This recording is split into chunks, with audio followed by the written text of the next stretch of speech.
So drawing a quadratic solution with one solution, or system with one solution, the easiest way to do it is to have where the vertices are going to match. So one way is that you could make one upside down, one right side up, where the vertices match.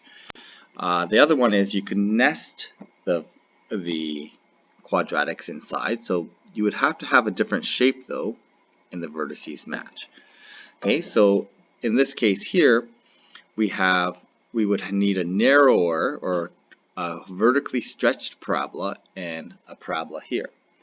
So I can come up with an equation for this. So for example, y equals x squared, or x plus 1 squared plus 2. So let's say the vertex is going to be at -1, +2. So that would be one equation. And another equation for this would be, I would just need the vertex at the same place, but I have to have a different expansion compression factor. So +1 squared plus 2. Just fix this one here. This should be +1.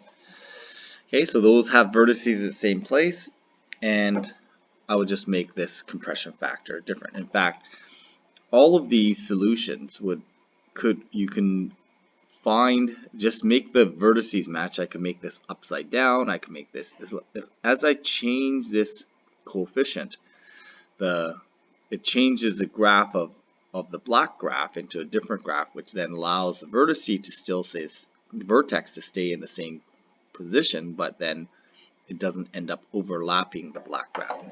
So again, this was an easy one to solve. We can just make it equal to each other. So I end up with x plus 1 squared plus 2, and that's going to be equal to 2x plus 1 squared plus 2. Algebraically, we can just cancel out the plus 2's.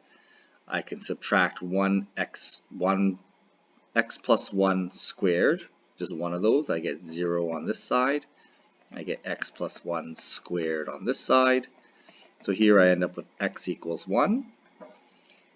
Plug it back in, I get y equals 2, and there's my solution, which would be at the vertex of that graph. Sorry, of both graphs. So a quadratic, this is something that we don't really need to worry too much about, but this is something that we get into in grade 12 math. If I have a parabola, I can make 4 intersections by having a sideways parabola. So I just want you to understand that these sideways parabolas are actually possible. We're not going to deal with these sideways parabolas at all. This is actually a y squared parabola. Okay, so that's actually a y squared parabola. And this is another type of quadratic, but now this just ends up on its side. Okay, just like we have a parabola going up and down, we can have a parabola on its side. So this is not something we worry about in grade 11 math, but something that we deal with in grade 12 math, where we have a y squared parabola, okay, which is on a side, which then potentially gives us 2 solutions. So maybe I'll color code this here. That's my y squared parabola, and this is my x squared parabola.